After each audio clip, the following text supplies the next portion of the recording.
अब एक इस चीज़ में कंडीशनिंग आती है, एक कंडीशन आती है कि हम संसार में अनेकों लोगों से जुड़े हैं।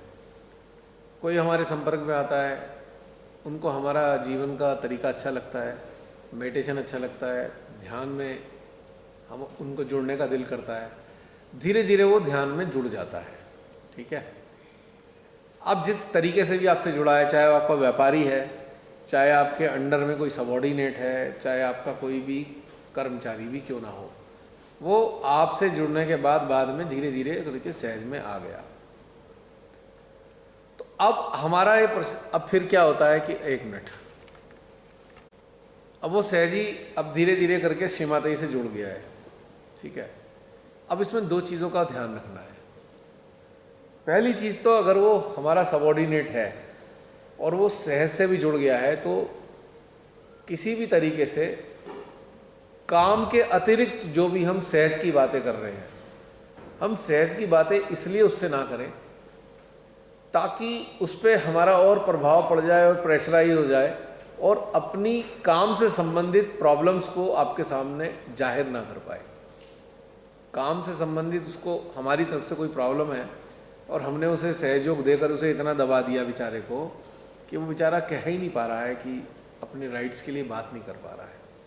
तो हमें एक बहुत फाइन लाइन अपने लिए बीच में तैयार करनी पड़ेगी कि काम से संबंधित बातों में वो सहजी नहीं है, लेकिन काम से हटकर जो है वो एक सहजी है और उसका सम्मान एक मानव के रूप में तो होना ही चाहिए वैसे भी, लेकिन एक सहजी होने के नाते भी आपका उतना ही सम्मान होना चाहिए आपके हृदय में उसके लिए जितना होना एक अन्य सहजी के लिए होता है। लेकिन अगर आप देखते हैं कि वो भी इस बात की स्थिति को समझते हुए अपने काम के प्रति जागरूक है, सहजी होने के बाद उसने ये सोचना नहीं शुरू कर दिया है ठीक है अब मैं काम नहीं भी करूँ कोई बात नहीं, अब तो मैं सहजी बन गया, तो यहाँ पे वो गलत है। आपको उस वक्त सहयोग को एक साइड कर काम के केवल काम तक सीमित होना है और काम तक सीमित होने के प्रति उस ड्यूटी के प्रति वैसा का वैसे ही आपको भाव रखना है जो एक आम साधारण मनुष्य के लिए भाव रखता है।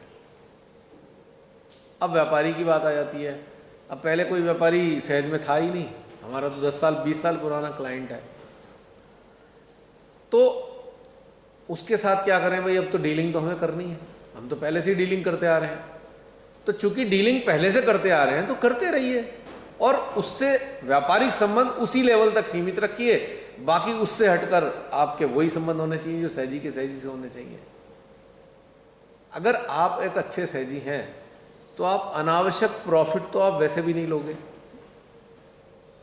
आप अन्य लोगों से भी अनावश्यक प्रॉफिट नहीं लेंगे। आप सहजी को डिस्काउंट ना करके ये सोचें कि जो प्रॉफिट मैं सबसे लेता हूँ वही प्रॉफिट इसका है क्योंकि ये मेरा पहले से ही क्लाइंट है। बस उसमें इतना हो सकता है कि बहुत सारी चीज़ें होती हैं कि हम एक हमारी ऐसी शर्तें होती हैं जो बिज़नेस के लिहाज से तो बिल्कुल ठीक है, 100% है, कहीं ना कहीं मानवीय स्तर को वो कई बार वो डिस्टर्ब कर जाती हैं, तो वह मानवीय स्तर की चीज़ों को भी कंसीडर कर सकते हैं, बाकी इसमें कोई चेंज करने की ज़रूरत नहीं है। जो सहजी पहले से ही हैं और हम जानते हैं अगर वो बिजनेसमैन है तो भाई उनसे बिजनेस ना करें, क्योंकि कहीं ना कहीं वो लेने और देने का लफड़ा फंस जाएगा हमारा, वो फिर गड़बड़ हो जाएगी। और जो बिजनेसमैन है उसको वैसे ही उस बिजनेसमैन तक सीमित रखें और उसको कॉकटेल नहीं बनाना, सहजी और बिजनेसमैन का कॉकटेल आपस में ना बनाएं, क्योंकि वो पहले से बिजनेसमैन है। ये बहुत सारे लोगों के साथ समस्या आती होगी। अब सवाल यह है कि मान लो आसपास के लोग काफ़ी सारे सहजी हो भी गए तो अब क्या करें, उन्हें छोड़ दें क्या, या वो चले जाएं? चलिए आपका मन करा मैं इससे बिजनेस नहीं करूँगा, पर उसे आपकी क्वालिटी बहुत अच्छी लगती है, वो किसी और से लेना नहीं चाहता, तो वो चूंकि पहले से ही बिजनेस से जुड़ा हुआ है तो उसको वहीं तक सीमित रखना है और उसी एंगल से ही आप उसे डील करेंगे और सहजी बनने के बाद उसे एंगल से डील करेंगे जो एक सहजी वो करते हैं। जैसे कहते हैं ना भैया, दोस्ती और प्यार अपनी जगह है, भाई घोड़ा घास में जो है मामला गड़बड़ नहीं।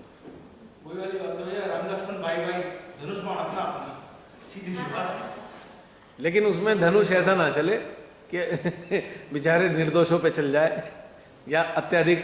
मैं तो ये क्लियर बता रहा हूँ, एक साधक साधिका को, एक सहजी को किसी से भी ज़रूरत से ज़्यादा प्रॉफिट नहीं लेना चाहिए। जितनी आवश्यक है उतना ही प्रॉफिट लो, जिसकी आपकी बिजनेस की ज़रूरत है, आपकी ज़रूरत है। अगर आपने अनाप शनाप प्रॉफिट लिया तो आपको वही सज़ा मिलेगी जो अन्य सहयोग अन्य लोगों को मिलती है, उससे आप बच नहीं सकते किसी भी कीमत पे। Excess profit making is very very injurious to you. इसे कोई बदल नहीं सकता इस चीज़ को, क्योंकि आप बहुत ज़्यादा प्रॉफिट लेते हो तो सबसे पहले तो आप अपने देश के लोगों के साथ ही गद्दारी कर रहे हैं। गद्दारी शब्द इस्तेमाल कर रहा हूँ। जो घूस खाते हैं किसके अपराधी हैं? चाहे नेता घूस खाए, अफसर घूस खाए, तो अपराधी किसके हैं? हमारे देश के लोगों के, हमारे देश के संविधान के अपराधी हैं वो। अब कोई कितना ही बड़ा पद पे बैठा हुआ है, अगर वो गलत काम कर रहा है तो ये थोड़ी है कि वो छूट जाएगा या उसको सज़ा नहीं मिलेगी। ठीक है, आज उसके पास बहुत ताकत है, उसने सबको अपना गुलाम बनाने के लिए हजारों हथकंडे अपना लिए हैं, पर प्रकृति तो उसे छोड़ेगी नहीं। तो ऐसे लोगों का साथ देना भी बहुत हानिकारक है। जो अन्यायी हैं उनका साथ नहीं देना चाहिए कभी भी। चाहे एक बहुत बड़ा व्यापारी है, आपका बहुत बड़ा बिजनेस उससे चलता है, पर वो अन्यायी है, धीरे धीरे करके ख़त्म कर दो उसको। ये बात बिल्कुल क्लियर है। बेईमान लोगों से हम नहीं करेंगे बिजनेस, चाहे वो कितना ही पुराना हो। हाँ जी, क्या सहयोगियों को स्टॉक मार्केट में ट्रेडिंग करना चाहिए? श्रीमाता जी इस बारे में वैसे बता चुकी हैं। मेरी अपनी व्यक्तिगत राय है कि एक पैसा भी नहीं लगाना चाहिए, क्योंकि इजी मनी हर मानव के लिए घातक है, हर मानव के लिए। मैं तो बेटी से भी कहता हूँ कि जैसे वो जॉब करती है, सब लोग संपर्क के लोग हैं, भाई मैंने उसको प्रेशराइज नहीं किया कि तुझे क्या करना चाहिए, उस पर छोड़ दिया है, पर मैंने उसे बता के छोड़ दिया दिस इज़ इंजूरियस। आप उसकी जगह अपना पैसा बैंक में डाल सकते हैं, बैंक में सुरक्षित नहीं है, पोस्ट ऑफिस में डाल सकते हैं, LIC में डाल सकते हैं। ठीक है, क्योंकि वो पैसा LIC और पोस्ट ऑफिस का हर हाल में देश के काम आता है।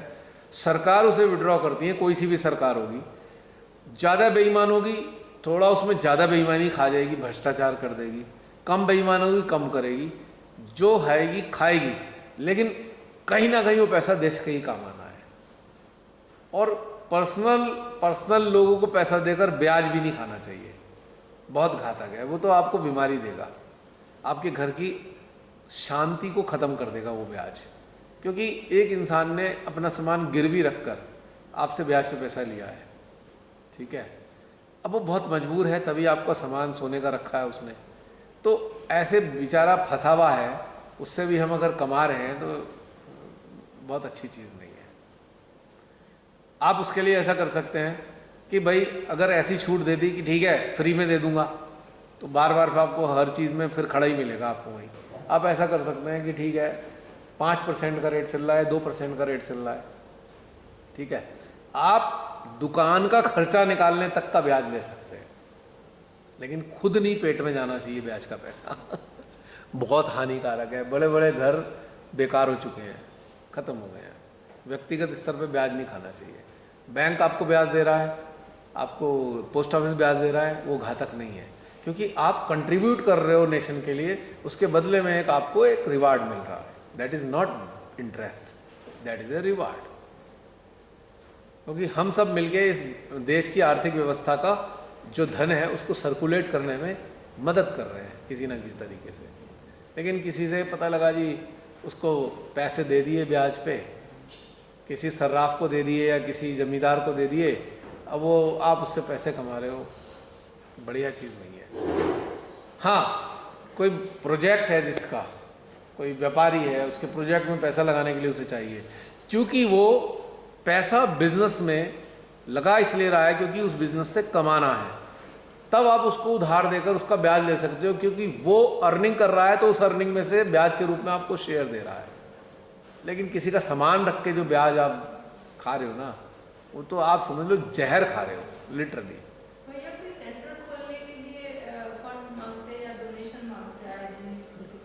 उनसे आप पूछो खोलना क्यों चाहते हो, क्लियर बात है, तो खोलना क्यों है। मैं क्षमा चाहूँगा आप सबसे, बहुत से लोग इस चीज़ में पूरे भारत में नहीं विश्व में भी लगे हुए हैं। एक समय था कि ये सेंटर बनाए गए क्योंकि उस वक्त एक प्लेटफॉर्म को स्थापित करना था उस काल में। आज का काल दूसरा है, काल का परिवर्तन आ गया है। मुझे नहीं लगता अब इस चीज़ की कोई ज़रूरत है। कारण मैं इसलिए बता रहा हूँ, सब लोग क्षमा करें जो सुन रहे हैं, जो लोग इस चीज़ के लिए प्रयासरत हैं वो भी क्षमा करें मेरे को, जो इसकी इच्छा रखते हैं वो भी क्षमा करें इस चीज़ को मेरे को।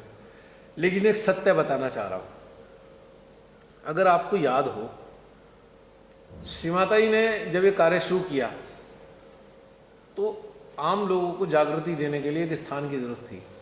हमारे सहजियों ने अपने घर खोल दिए, घरों में ध्यान का कार्यक्रम चलता था, ठीक है।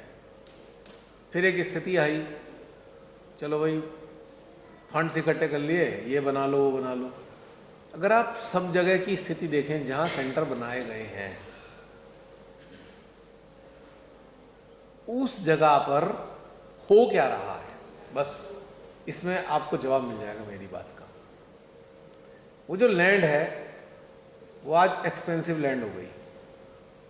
अब किसी ना किसी गिद्धदृष्टि तो उस लैंड पे है, कोई ना कोई तो उसका बेनिफिट उठाना चाह रहा है, कोई ना कोई उसमें घपला कर रहा है, कोई ना कोई उसमें धांधलेबाजी कर रहा है ऐसा वैसा।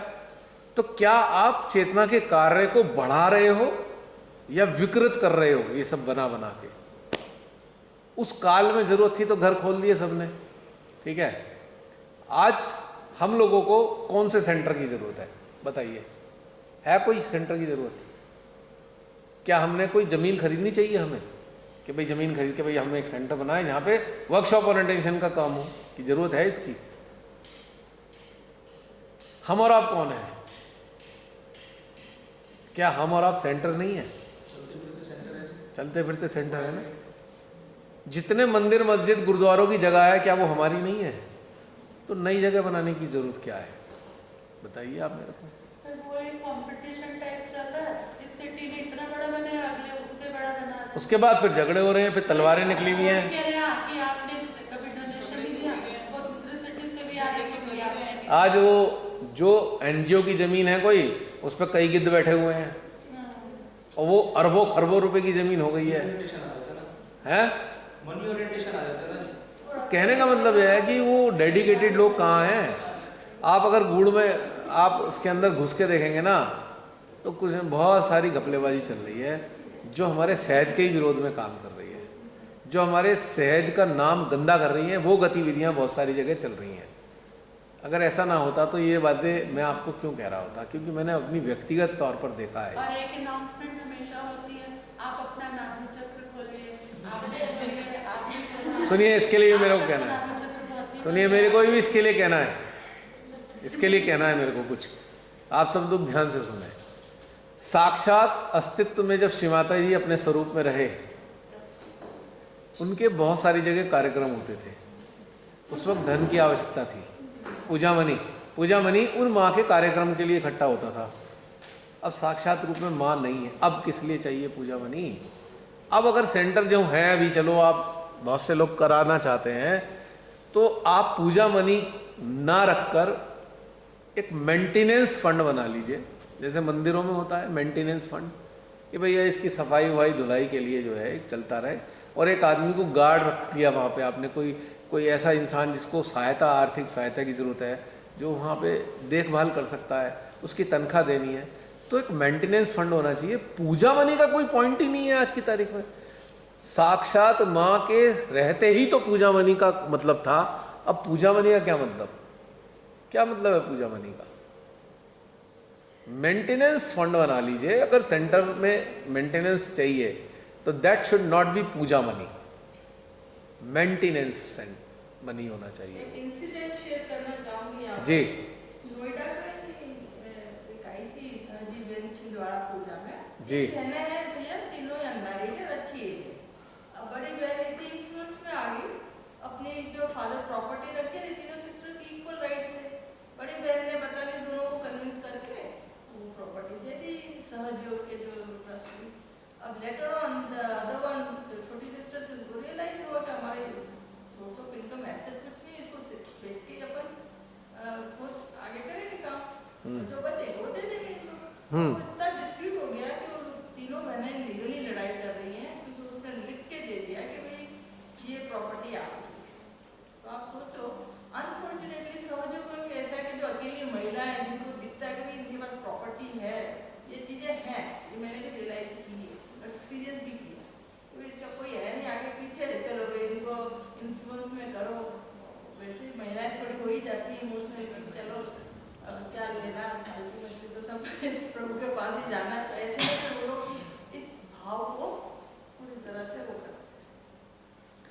श्रीमाता जी ने सेंटर्स की बात की थी, बिल्डिंग्स की बात नहीं करी। क्या आप गौर करते हैं इस बात पे? श्रीमाता जी ने शुरू में जब कार्यक्रम करते थे, जब सहजियों ने घर खोल दिए, माँ ये तो आपके ही घर है, घर घर सेंटर है। तो सेंटर होना और सेंटर की बिल्डिंग होना, अगर सेंटर की बिल्डिंग है तो फिर लट्ठम लट्ठा तो होनी है। सेंटर कहीं भी चल सकता है, आप किसी मंदिर के प्रांगण में भी चला सकते हो सेंटर, किसी गुरुद्वारे के लॉन में भी चला सकते हो। उनसे अगर बातचीत करें, आपकी बातचीत अच्छी है तो वो जगह दे देते हैं। हमारे को भी एक जगह मिली हुई थी एक मंदिर में, शिव जी के मंदिर में, कई साल तक ध्यान चलता रहा, तो उन्होंने खुशी खुशी दे दिया। क्या जरूरत है बिल्डिंग की भाई, इन झंझटों में, पहली बिल्डिंग में, और फिर आपका चित्त जो है कहाँ फंसा रहेगा। कितने पैसे दिए, उसे हड़काना है, इतने दिन से आ रहे हो, पैसे कहाँ हैं तुम्हारे? आप खुद की तो नाभि खुली नहीं, दूसरे की नाभि खोलने की सलाह दे रहे हो। क्योंकि अप्रत्यक्ष में क्या है, भैया नाभि खोल दो ना, उस तुम्हारी वजह से मेरी भी नाभि खुल जाएगी, यानी कि आपका दिया हुआ मेरे काम आ जाएगा।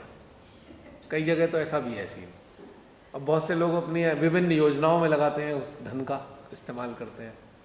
बड़े भव्यता से प्रोग्राम होते हैं जी, वो फला फला फला, फिर उसकी बाकायदा रिकॉर्डिंग होती है, फिर यूट्यूब पे डाला जाता है रिकॉर्डिंग को, और फिर उनको अनेकों तरीके से कमाई की जाती है। ऐसा भी चलता है। अब उसमें भी एक चीज होती है ना, जो देने में जो बहुत रिच लोग हैं भाई, वो 1 लाख भी देंगे, 1.5 लाख भी, उनके पास जितना है वो देंगे। आप उनको अप्रिशिएट कर रहे हो, पूजा में उनका नाम अनाउंस कर रहे हो, वो बहुत हमारे ये देखे, उन्हीं से माला अर्पित करवा रहे हैं। जो बहुत दूर विलेज से आया है, जो 500 रुपीज़ पता नहीं कैसे उसने इकट्ठा करके श्री माता जी के प्रति उसके मन में भाव आया, तो वो उसको आप उतनी है दृष्टि से देख रहे हो। देखिए, अगर श्री माता जी के प्रति अपनी श्रद्धा और अपनी अनुकंपा को आगे बढ़ाना है या प्रकट करना है, तो आप एक साधक को तैयार कर दो। माँ को वही चाहिए, फूल नहीं चाहिए, माला नहीं चाहिए, एक साधक को तैयार करो। आप एक अच्छे माध्यम बनो जिससे अनेकों साधक तैयार हो। आपको एक बिल्डिंग में झुंड इकट्ठा करने की क्या जरूरत है? फिर उनसे पैसे ही पैसे मांगते रहो, पैसे दे दो, इसके पैसे दे दो, उसके पैसे दे दो, उसके पैसे दे दो। ये सारी बातें बड़ी खराब लगेंगी जो इस चीज़ में लिप्त हैं, पर सच्चाई बता रहा हूँ कि सहयोग में आगे बढ़ाने के लिए आपको बिल्डिंग्स क्यों चाहिए, वाई। हम सबके अच्छे संपर्क होते हैं, किसी मंदिर वालों से भी होते हैं, मस्जिद वालों से भी होते हैं। आप उनसे कहो ना, अरे भैया हमें यहाँ ध्यान करना है, मतलब आप मस्जिद में भी चले जाओगे ना, वो मस्जिद में भी मना नहीं करने के, हिम्मत तो करो करने की। हाँ देखो, वाराणसी में कुगुरु कहते हैं, हमारे सहजी की कुगुरु है, वो जो है क्या कहते हैं, रविशंकर जी, ठीक है भाई होंगे, पर उनके जो वहाँ पे कोऑर्डिनेटर थे, बड़े प्रेम से उन्होंने अपना हॉल दे दिया, इतना बढ़िया शानदार हॉल, वहाँ पे ध्यान का प्रोग्राम हो गया, अरेंज भी करने में मदद करी और अटेंड भी किया प्रोग्राम, और बड़ा अच्छा लगा उन्हें अटेंड करके। तो भाई हमें बिल्डिंग चाहिए क्यों? एक्चुअली भैया आपका विजन बहुत ही ब्रॉड है, जिसे जो आम सहयोगी वो तो समझ ही नहीं पाते हैं अनफॉर्चुनेटली। और ये जो समझ एक तरफ हम कहते हैं हमारा मार्ग सारे धर्मों को सम्मान करता है, फिर हम उनसे अलग होकर एक अपना कुनबा क्यों बनाना चाह रहे हैं और उसमें सीमित क्यों होना चाह रहे हैं? है वो तो आज्ञा पे फंसा हुआ है, वो तो नरक में घुसा हुआ है। अरे भाई, सहयोग माने हम भी तो नरक वाले ही थे, आज हम थोड़े से धुल पुछ गए तो इसका मतलब हम बिल्कुल सोने जैसे हो गए क्या? बाकी भी तो उस कंडीशन में हैं, उनकी भी तो सोचो कि वो भी ऐसी कंडीशन में हो सकते हैं ना। अगर आप उनके स्थानों पर कार्यक्रम कराएंगे, उन्हीं के स्थानों पर, मंदिरों में, मस्जिदों में, गुरुद्वारों में, चर्च में, अगर संभावना हो जाए ऐसी बातचीत करके, तो बिल्डिंग की ज़रूरत नहीं, माइक भी फ्री मिलेगा, पट्टी भी बिछी मिलेगी, कोई खर्चा नहीं मिलेगा, बस आपको फ्लावर्स पे खर्चा करना होगा, अगरबत्ती पे, ठीक है? तो आपको बिल्डिंग क्यों बनानी है?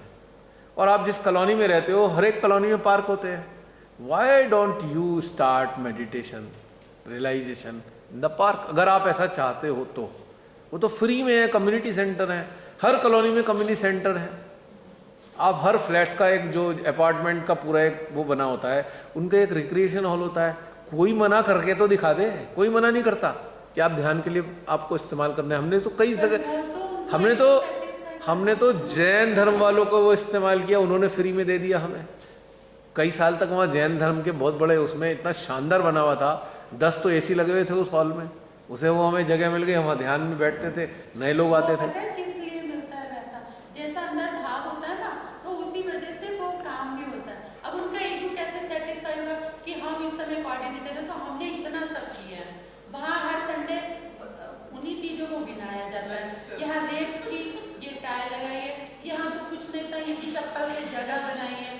मतलब वहाँ पे ध्यान में वो अनाउंस में ये होता है, ये लगाया देखिए पीछे रेड कलर का, और अब नेक्स्ट में आप यहाँ ग्रीन कलर के कारपेट डालेंगे, आप अपना थोड़ा नाभि को देखिए मुझे इतना कहना है, व्यक्तिगत अनुभव मेरा सेंटर्स के लिए क्या है, जो मैंने देखा मैं वही बताऊंगा।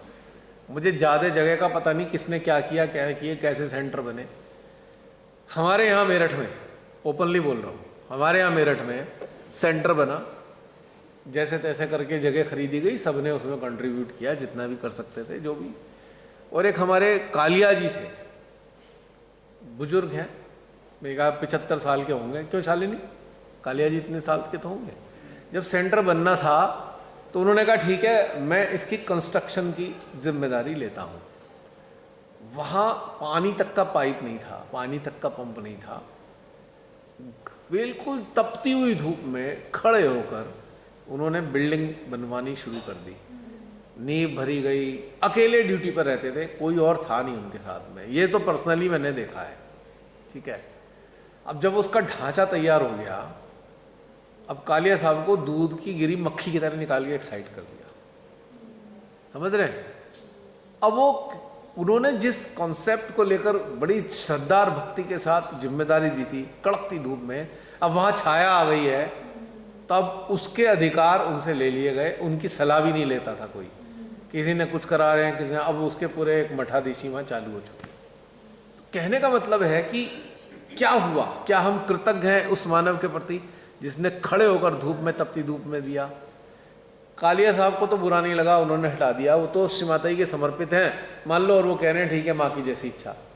पर क्या मानवीय पहलू हमने देख पाए कि जब छाए हो गई तो अब हम अधिकार जमाने आ गए, जब यहाँ पानी भी नहीं आता था, कोई चिड़िया का बच्चा नहीं दिखता था, अकेले खड़े होकर उन्होंने कहा। उसके बाद क्या हुआ, थोड़ा चला होगा, अब 2 संस्थाएं हैं आपको पता ही है, इटर्नल ट्रस्ट, कोई तो सहजी इटर्नल ट्रस्ट के साथ जुड़ गए, कोई सहयोग उसके साथ, अब उनमें गुत्थम गुत्था। एक दिन तो लड़ाई होने को तैयार हो गई थी, गिरबान पकड़ के मारपीट शुरू हो जाती। तो किस लिए हो रहा है, वो एक बिल्डिंग बनी हुई है, इस कारण से हो रहा है, समझ रहे हैं। एक ऐसे ही गुत्थम गुत्था मैंने वहां देखी खड़िया सेंटर में, जसलीन खड़िया सेंटर शक्ति नगर का, 1200 साढ़े 1200 किलोमीटर दूर दिल्ली से, वहां पे गुत्थम गुत्था श्री माता जी के चांदी के चरण किसी ने वाइब्रेट करा लिए होंगे। अब वो चरण कहाँ रखे जाएं, कोई ले गया कि मैं रखूंगा, मेरी जिम्मेदारी है, कोई उनमें आपस में गिरबान पकड़ पकड़ के लड़ाई हो रही है। यानी कि मेरा कहने का मतलब ये है, सारी बातों का अगर आप सब समझें, यूट्यूब पे भी आप सब मेरी बातें सुन रहे हैं, स्थूल रूप में आप जो चीज़ बना देंगे उसमें तो बिना लड़ाई के कुछ हो ही नहीं सकता, लड़ाई के अलावा लड़ाई ही होती रहेगी।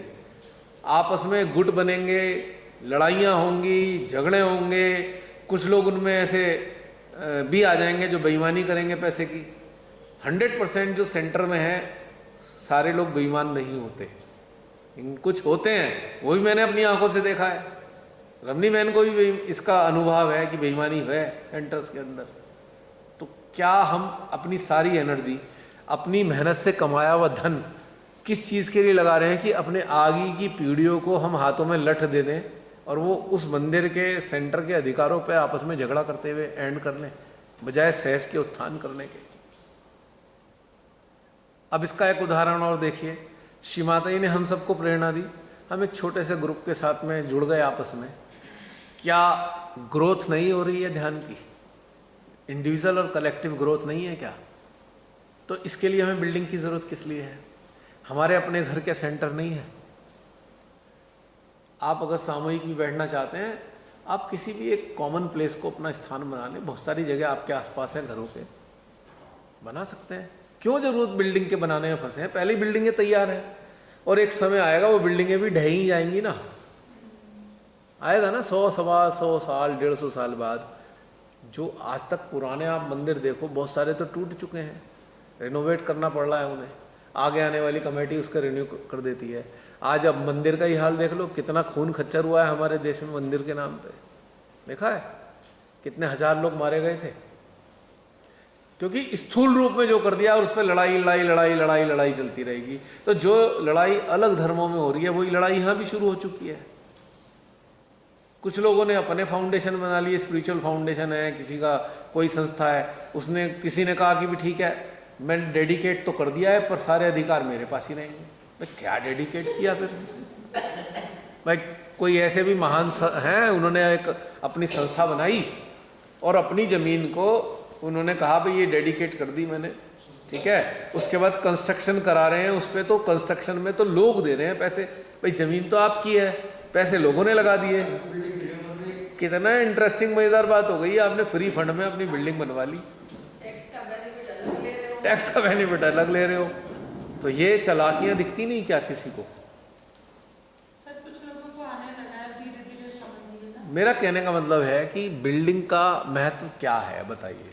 आप जागृत हो गए, आपके संपर्क में जो आ रहा है और जो सीकर आ रहा है वो आपसे जुड़कर जागृत हो रहा है, तो आपको बिल्डिंग किस लिए चाहिए?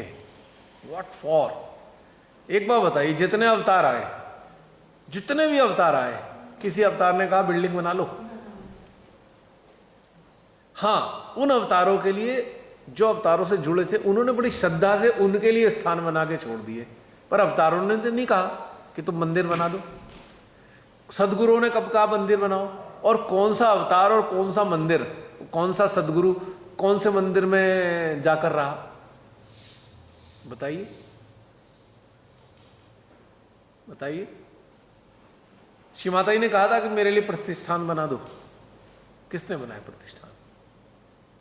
माँ ने तो, हमने जो माँ के लिए करना चाहा उन्होंने खुशी खुशी ग्रहण कर लिया, हमारी भावनाओं का सम्मान करते हुए।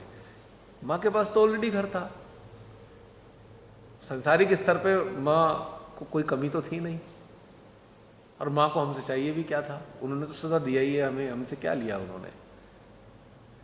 तो कहने का मेरा मतलब ये है कि हमें क्यों करना है ये सब।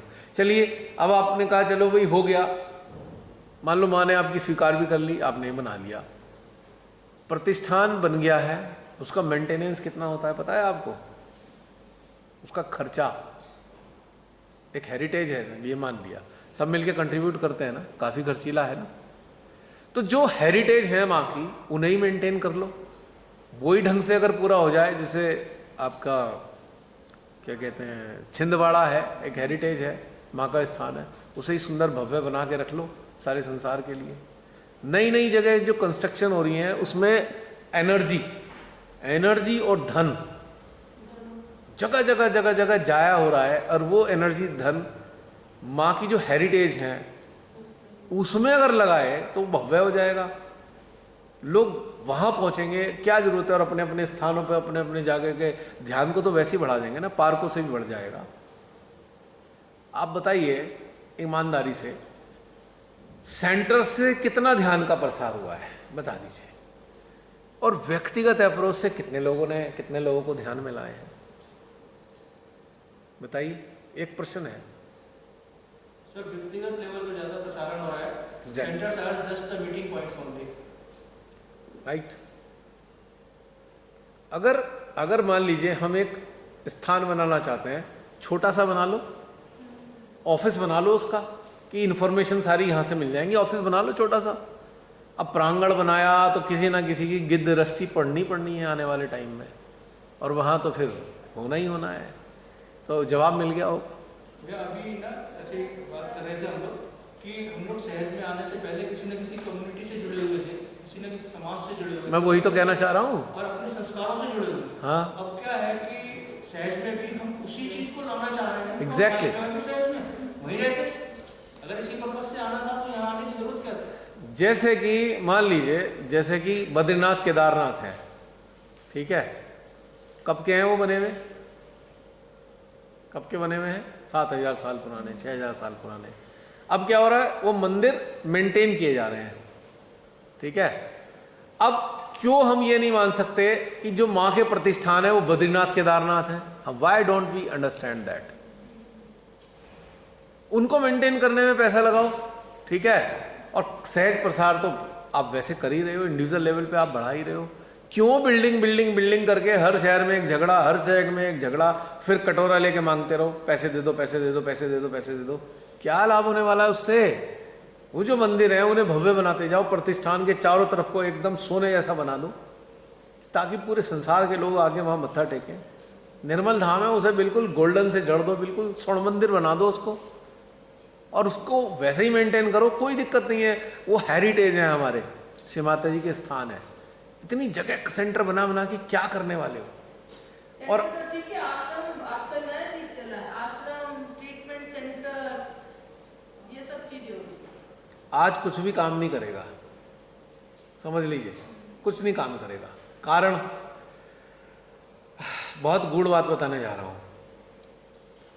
श्री माता जी साक्षात रूप में मौजूद थे, पूरे विश्व के सहज साधकों की पीड़ाओं को अपने शरीर पे लेते थे। आज कौन है माई का लाल? ऐसा है कोई? लोग तो डर के हमारे थर-थर कांपते, नेगेटिविटी ना घुस जाए तो लोग क्लियर कैसे होंगे? कैसे क्लियर होंगे? एक ह्यूमन फॉर्म में माध्यम चाहिए क्लियर होने के लिए। सेटअप वही रहेगा, एलिमेंट भी केवल मां की शक्ति से एक्टिवेट हो सकते हैं। एलिमेंट मां आदि शक्ति को समर्पित हैं। You cannot control them when and until you become at that level कि वो आपको कोऑपरेट करने के लिए तैयार हो जाए। तो इसका मतलब मानवीय देह का, अवतरणों का और मानवीय देह का मां ने जैसे कार्य किया है, उन्होंने क्लियर करने का प्रोसेस अपने शरीर को रखा। सारी बीमारियां, हारियां मां के शरीर पे आती थी, ठीक है। मां को शरीर में कितनी बीमारियां लगी हैं, क्यों लगी हैं? वो हम और आपके कारण, हमारे जो जितना कंटेमिनेशन था वहां खींचती थी। आज ये सारी आप देखते हो, ये सारी चीजें काम क्यों नहीं कर रही हैं? माध्यम चाहिए जो धारण करे उस कचरे को। माध्यम कहां से आएंगे यदि आप उस चीज को समझो, यदि आप इस बात को तैयार हो जाओ कि आप श्री माता जी का माध्यम बनने को तैयार होंगे, तो आपकी एनर्जी फील्ड क्लियरिंग का कार्य करेगी। आपका शरीर थोड़ा बीमार रहने लगेगा, समय समय पर परेशानियां आती रहेंगी, लेकिन आपके संपर्क में लोगों को आनंद और आराम मिलना शुरू होगा। तो एक ह्यूमन फॉर्म में माध्यम चाहिए, उस एनर्जी फील्ड के पावर से कचरे को साफ करने का एक माध्यम। इसके लिए श्री माता जी ने एक लेक्चर में बोला, मैंने कई बार इसको रिपीट किया। मां ने कहा, हमारे माध्यम से, यानी कि सहजियों के माध्यम से हम अन्य लोगों की बाधाओं को अपने भीतर में खींचकर उन्हें बाधा मुक्त करते हैं। इंडिकेशन दे दिया, you have to become such level of medium so that your energy field can suck the problems of others and release it through your system, because you are a connected entity, you are one with the divine। तो ये process clearing का चलता रहेगा।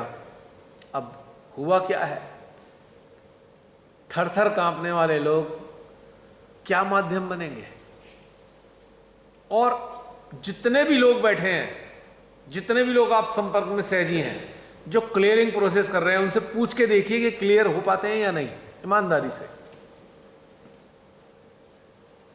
क्योंकि एक माध्यम चाहिए उसके लिए, और हम डरे हुए हैं कि भाई हमारे जरिए शरीर पे आकर निकलना है। पास ऑन होने के लिए एक माध्यम चाहिए ह्यूमन फॉर्म में। तो श्री माता जी के माध्यम जो हैं, अगर वो तैयार हो जाते हैं तो क्लियरिंग लोगों की आसान हो जाएगी। उन माध्यमों को कष्ट रहेंगे शारीरिक, कोई बात नहीं, क्योंकि वो माध्यम है और उनको कोई फर्क नहीं पड़ता कष्टों से, लेकिन क्लियरिंग होती रहेगी, क्लियरिंग प्रोसेस काम करेंगे। एलिमेंट्स की भी एक हद है, उससे ज़्यादा स्वयं वो कुछ नहीं कर सकते। और जो साधक साधिका हैं श्रीमाता जी के सामने बैठ के क्लियर होना चाहते हैं, श्रद्धा उतनी है नहीं कि माँ के साथ एकाकार हो जाए।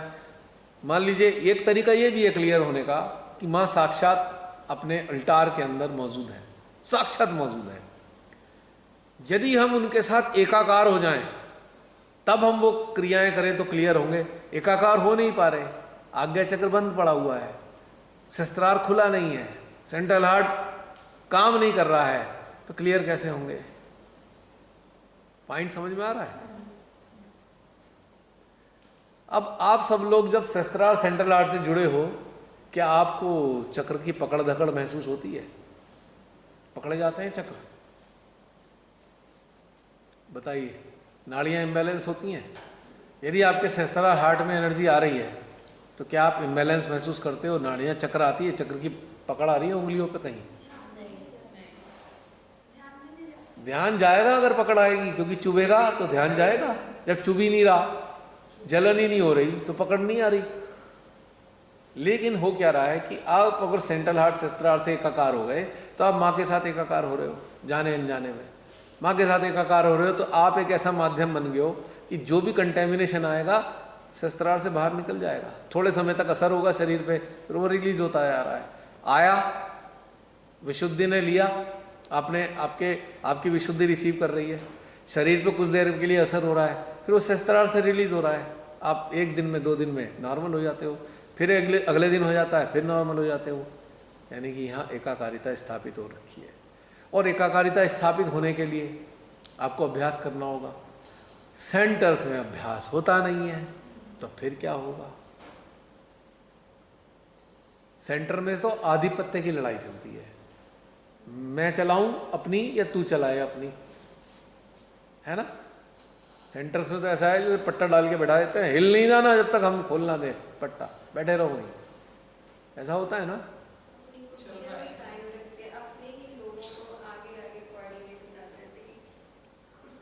मैं सेंटर्स के खिलाफ नहीं हूं, मैं बिल्कुल सेंटर्स के खिलाफ नहीं हूं। कभी आप सोचे सेंटर्स में खिलाफत है, मुझे क्या मिलना है सेंटर की खिलाफत करके? समस्या ये है कि सेंटर्स में ग्रोथ कहां है, जबकि अगर ग्रोथ का अभ्यास सेंटर्स में होए तो ग्रोथ होगी, लेकिन कहां अभ्यास हो रहा है? आधिपत्य, और उसके बाद ये वो सारे लटके ढटके, और सारा फोकस पैसा इकट्ठा करने पे हो रहा है। अब पूजा है, इसका पैसा इकट्ठा कर लो, और पूजा सादगी से नहीं करेंगे, भव्यता के साथ करेंगे। जो 10,000 रुपये खर्चे में हो सकता था काम, भैया हमें तो 1 लाख रुपए चाहिए, क्योंकि फोटो अच्छे आएंगे, सेल्फी भी बहुत अच्छी आएगी, फूलों से सजा हुआ है, वहाँ से वहाँ तक फूल लगे हुए हैं। श्री माता जी ने कितना नाराज होकर कहा कि भाई तुम इतना पैसा इस पर खर्च करते हो, वेस्ट क्यों करते हो पैसा?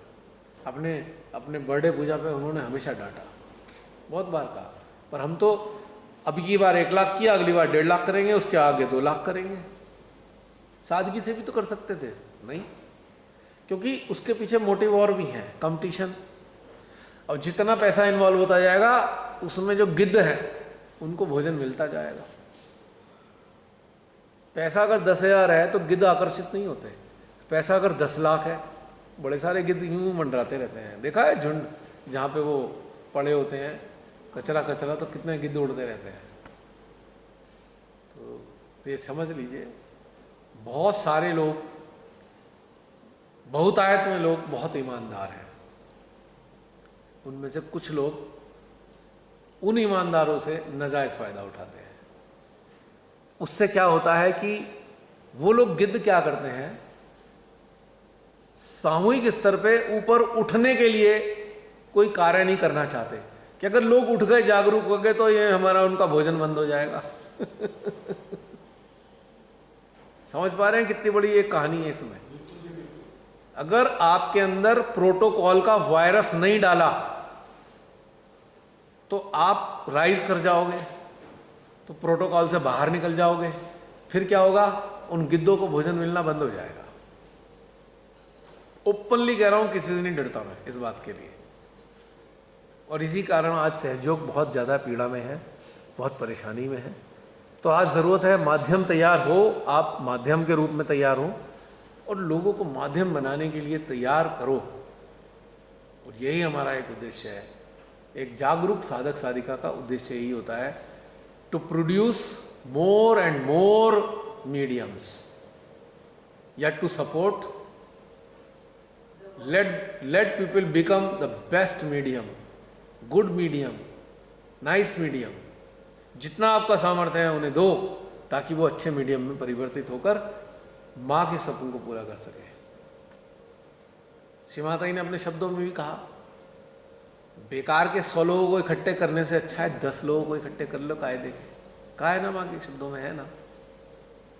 अब पैसा पैसा पैसा पैसा इन्वॉल्व होते जा रहा है, जितना फैल रहा है उसमें पैसा इन्वॉल्व हो रहा है, और जो होना चाहिए था वो नहीं हो रहा। चेतना का प्रसार नहीं हो रहा, चैतन्य का प्रसार नहीं हो रहा, बस भीड़ बढ़ रही है। आप भीड़ कहीं भी देख सकते हैं, और भीड़ होने का मतलब ये नहीं है कि भीड़ सही डायरेक्शन में जा रही हो। It is not necessary. हम कहें जी इतने लोग, अब इतने लोग सारे एक ही डायरेक्शन में जाकर सही हो, गड्ढे में भी तो जा सकती है भीड़ पूरी। भीड़ से क्या मतलब है सत्य का, और सत्य आपके अंदर नसों नाड़ियों महसूस होता है, और वो आपको पता लगता है सत्य है या असत्य है। आपकी चेतना बताती है। कई साधक ऐसे हैं जो सामने नहीं आ रहे हैं, जो लगे हुए हैं, तो लगे ही रहेंगे। हाँ ऐसे हैं कई जो सामने नहीं, उनको समझ में आ गया है कि ये सब कुछ हो रहा है, तो वो बेचारे कहीं इंडल्ज भी नहीं, इन्वॉल्व भी नहीं, चुपचाप लगे हैं। जब हम मर रहे होंगे, एक साधक साधिका के रूप में हम तैयार हुए, अब हम मर रहे होंगे, तब हमें पता लगेगा हमने जीवन सार्थक किया कि व्यर्थ किया। लेकिन अगर आप जागरूक होंगे तो हर पल आपको पता लग रहा होगा कि आप सही कर रहे हो कि गलत कर रहे हो, सही दिशा में जा रहे हो कि गलत दिशा में जा रहे हो। जो पूरी तरह जागरूक नहीं है उनको अंतिम समय पता लगेगा। जो इन अचड़े पचड़ों में पड़े हुए हैं ना, पूरे झुंड के झुंड में, उसमें उलझे पड़े हैं, इसको इतनी भीड़ बढ़ा दो, वहाँ भीड़ बढ़ा दो। एक तरफ आप भीड़ बढ़ा रहे हो, भीड़ बढ़ा के हो क्या रहा है? क्या क्वालिटी प्रोड्यूस हो पा रही है? आप सब चारों तरफ देख के बताइए।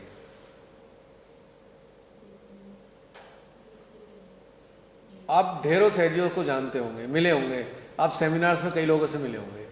क्या आपको ऐसे कोई माध्यम नजर आए हैं जो फियरलेस हो, फ्लॉलेस हो?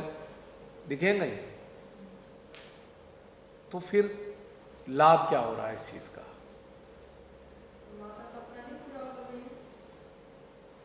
डरे सहमे लोगों की भीड़ बढ़ाकर और उन्हें डराना, और फिर उस भीड़ को और बढ़ाना, तो आप डरे सहमे लोभ के मारे हुए कि हमारा घर अच्छा हो जाएगा, हमारी बीमारी ठीक हो जाएंगी, लोभ ग्रसित मानवों की भीड़ बढ़ाए जा रहे हो। उससे क्या लाभ होने वाला है? उससे एक लाभ हो रहा है, सेंटर्स में फंड्स अच्छे आ रहे हैं, बस काम खत्म हो गया। जो लोगों उनका भोजन मिल रहा है। तो बस यही था आपकी सेंटर की बात पे। एक मिनट। पिछले 22 साल में बहुत अच्छे से सारी चीज़ों का अध्ययन भी किया है, अवलोकन किया कि स्थूल रूप में जो हो रहा है सहयोग में, उसका क्या बेनिफिट हो रहा है।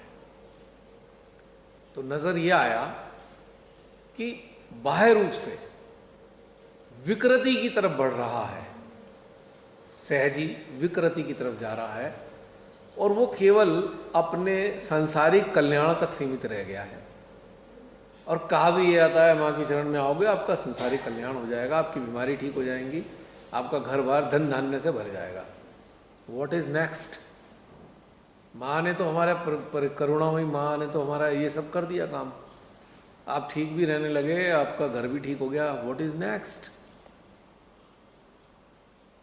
तीसरे चरण में क्या? 2 चीजें ठीक हो गई आपकी, अब क्या करोगे बताइए? क्या दिखाई देता है कि अगले चरण में कुछ हो रहा है सहज में? है कोई ऐसी?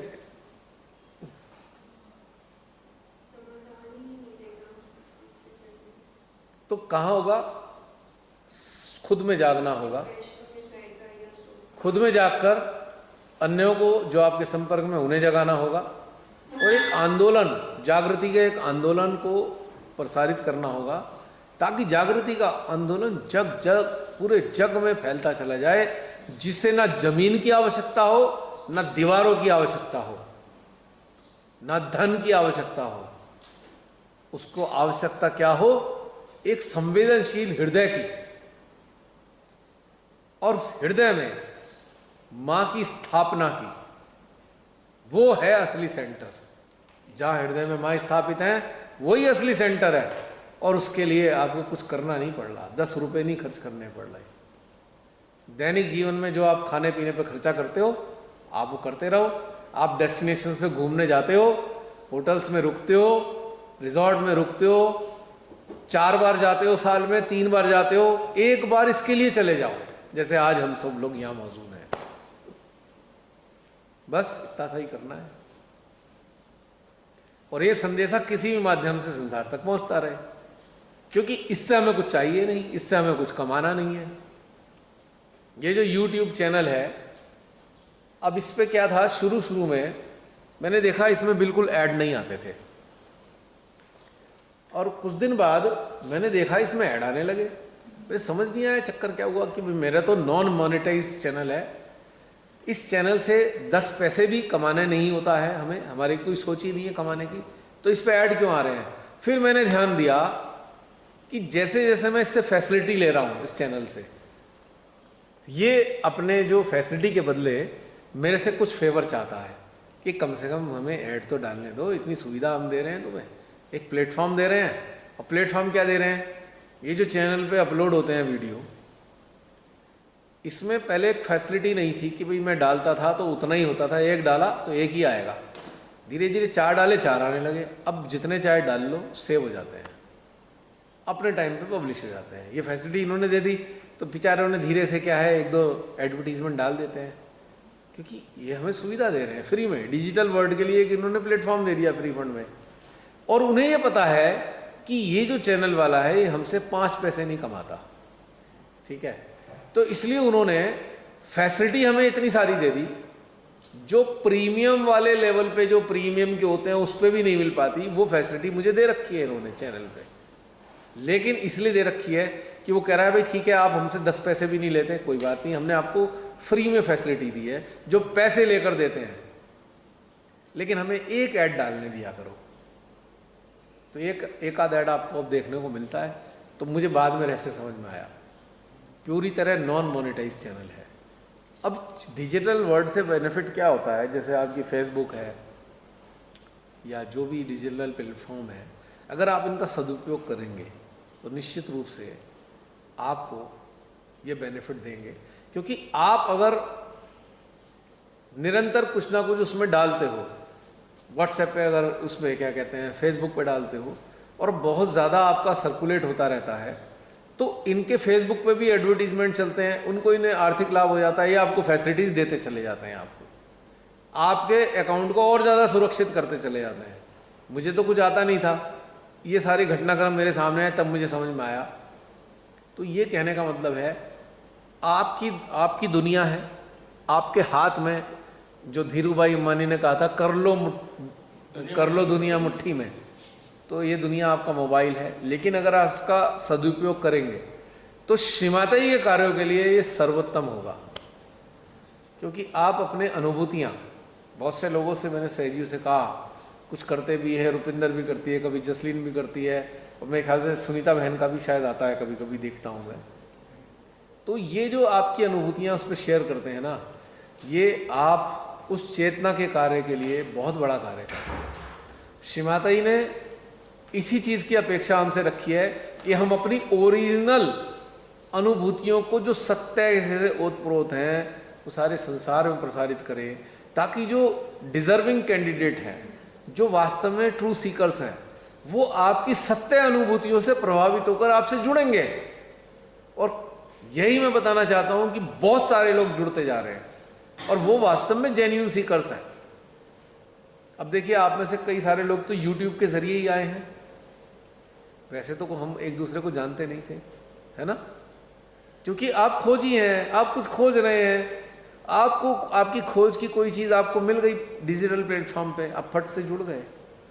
आप जुड़ भी रहे हो और फिर आपने किया, आप अन्यों को जोड़ने लगे, आपके अंदर की अनुभूतियाँ अन्य लोगों को लाभ पहुँचा रही हैं, वो भी खोजी आपसे जुड़ते जा रहे हैं। तो देखिए इस तरीके कितना सुंदर तरीके से प्रसार होता जा रहा है ना।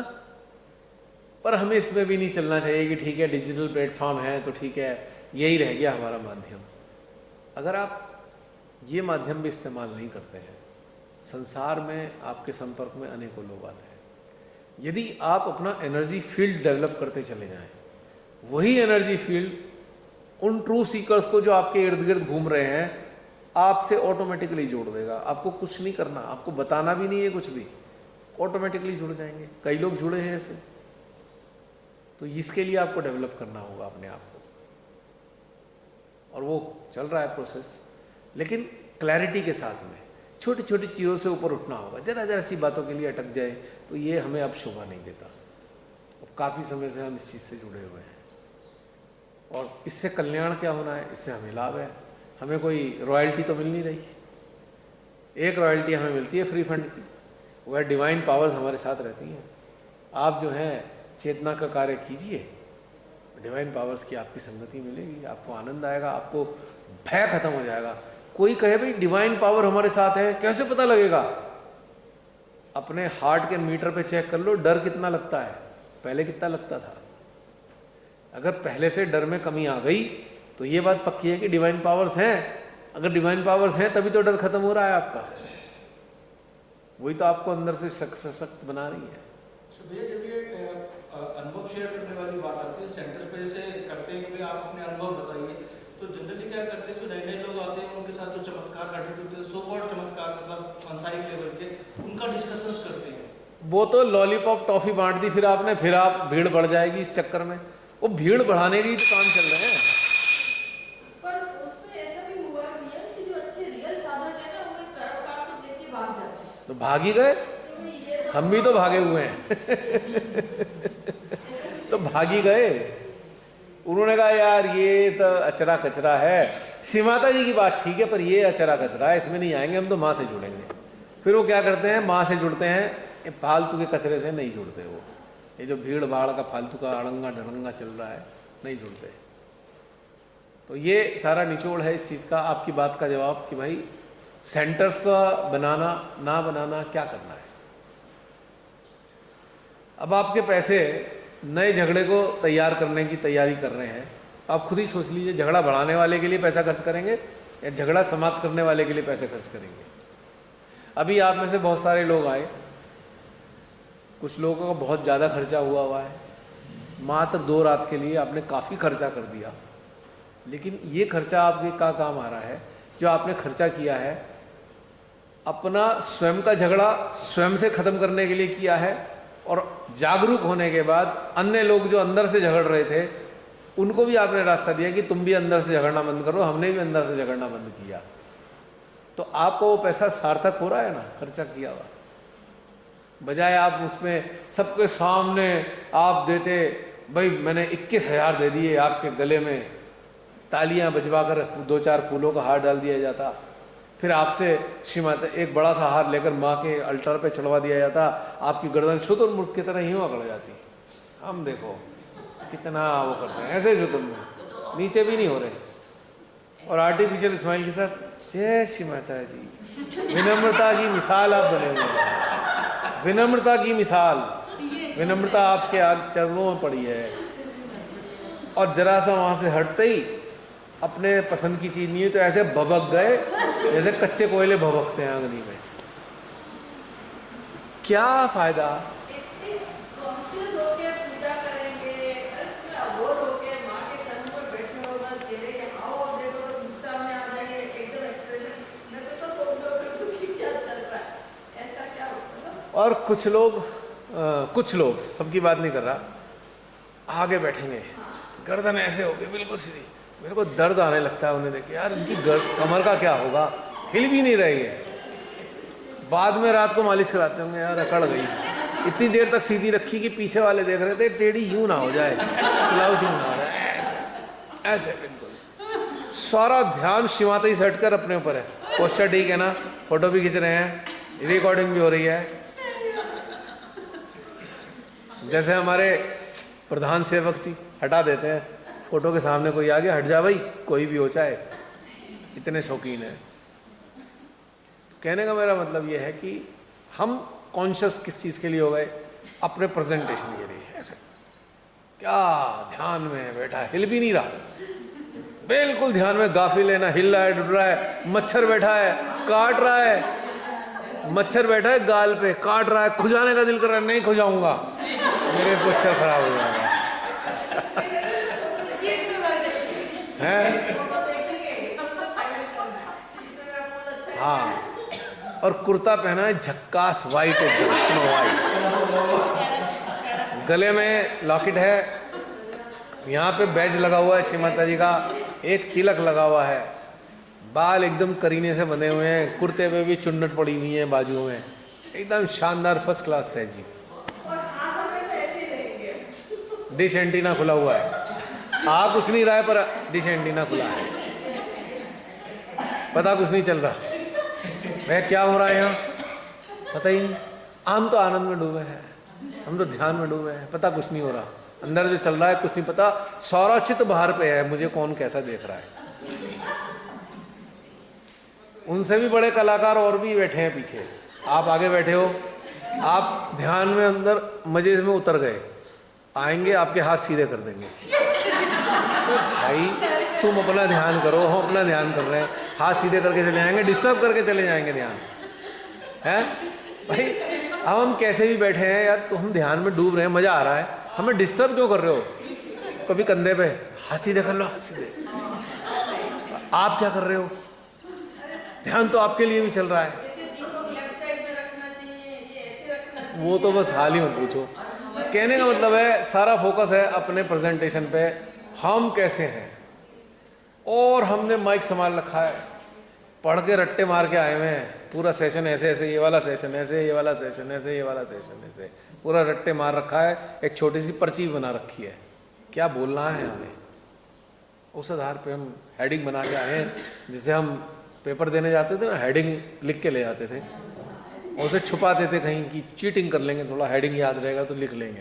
तो ये वाली सारी कहानी हमारी चल रही है, क्योंकि हमारा प्रेजेंटेशन अच्छा होना चाहिए, ध्यान अच्छा हो ना हो और प्रेजेंटेशन बढ़िया हो।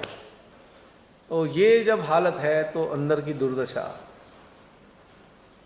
ये एक कहानी है, और ये ऐसी सच्ची कहानी है जो आपके इर्द गिर्द घटित होती रहती है।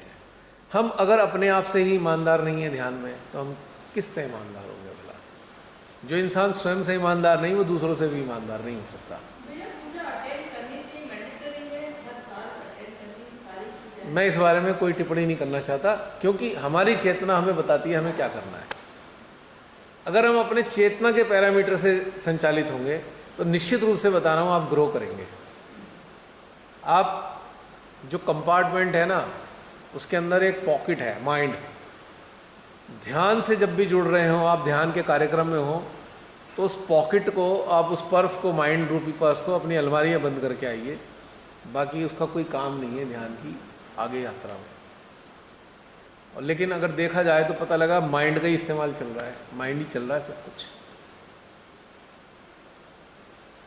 एक बहुत बड़े सहजी दुनिया में फेमस हैं, एक दिन बातचीत चल रही थी उनसे, तो मैंने कहा भाई आप ऐसे ऐसे, नाम इसलिए नहीं लेना चाहता, बहुत अच्छे इंसान भी हैं सारे, तो मैंने कहा ऐसे ऐसे आप कैसे? बोले मैं तो झूठ बोल देता हूँ। हैं? हाँ चलता है, सब चलता है ऐसे हैरान, मतलब उनको लगता है झूठ बोलना क्या है, तो एक ट्रिक है, और किसी को भी ऐसी चला दो आप, क्योंकि अरे वो तो करना पड़ता है, हमें झूठ बोलना पड़ता है, वरना चला नहीं सकते। तो ऑर्गेनाइजेशन चलाने वाले झूठ का सहारा लेते हैं कई बार, खुद ही अपने मुंह से उन्होंने बड़े उससे एक बड़े प्रैक्टिकलिटी के साथ बोला झूठ तो बोलना ही पड़ता है, तो फट झूठ बोल देते हैं, समस्या नहीं होती। माँ तो सब जान रही है ना हम किस लिए झूठ बोल रहे हैं, ये बहुत बढ़िया चीज़ है।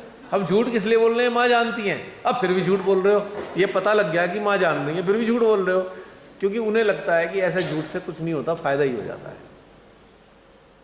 छोटी छोटी चीज़ों की कहानी, अब मान लो कहीं प्रोग्राम करने गए और बड़ा पूरा उसका एडवर्टीजमेंट हुआ, फला फला गांव में प्रोग्राम है। चलो वो भी चले गए। वहाँ जाके पूछा, हुआ है, किसी ने पूछा तो भैया कितने लोग जुड़े? अब जुड़े तो हैं 25। कहेंगे जी वो जहाँ तक देख रहे थे लोग ही लोग थे, अनगिनत लोग थे जी। भाई कितने होंगे फिर भी अजी 100 तो होंगे ही। 75 का सीधा साफे झूठ बोल दिया। ये भी कोशिश नहीं करी जानने की भाई क्या कर रहे हो ये, क्योंकि इम्प्रेशन जमाना है। उसका पूरा हमने एडवर्टीजमेंट किया, उसके बाद प्रोग्राम करने गए तो आखिर अगर 25 बोल दिया तो बड़ी बेइज्जती हो जाएगी ना। 100 बोल दो, किसने देखा? और फोटो तो ऐसे एंगल से लिए तो आप देख ही नहीं सकते कितने लोग हैं। अब पीछे से आप फोटो ले लोगे तो आप जान नहीं सकते कितनी काउंटिंग है। तो जैसे चुनावों में होता है अक्सर ऐसे ऐसे एंगल से फोटो लिए जाते हैं, 500 की भीड़ भी 5000 की दिखाई देती है। तो कहने का मतलब यह है कि आखिर हमें इससे क्या मिलने वाला है? क्या हम इससे कोई चीज़ प्राप्त कर रहे हैं? क्या हम इम्प्रेशन जमा के हम आगे बढ़ रहे हैं ध्यान में? झूठ से आपको केवल लॉस होता है, उसके अलावा कुछ भी नहीं होता। चाहे आप दैनिक जीवन में झूठ बोलें, चाहे आप सहज से किसी कार्य में झूठ बोलें, ब्लंडर है, एनर्जी लेवल घट जाती है।